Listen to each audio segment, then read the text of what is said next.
It's a bestseller for Boeing. The 737 MAX is the latest, most sophisticated model yet.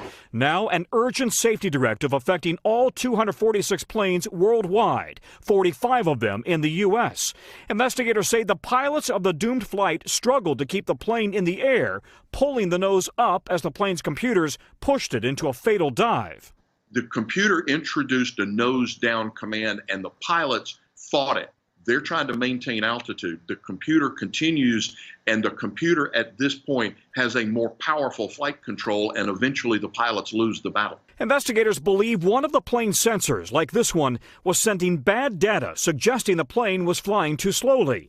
The computers pushed the nose forward to pick up speed and avoid a stall. Investigators say that same sensor was replaced just the day before after airspeed indicators malfunctioned on previous flights. We're providing our technical support to the Indonesian investigating authorities. Now an FAA emergency order reminding pilots what to do in similar emergencies. Simply switch off the electric stabilizer trim system. Investigators, including Boeing, are going to have to determine whether or not this crew was properly trained. And of course, Boeing's going to have to focus on whether or not they have a software technical issue.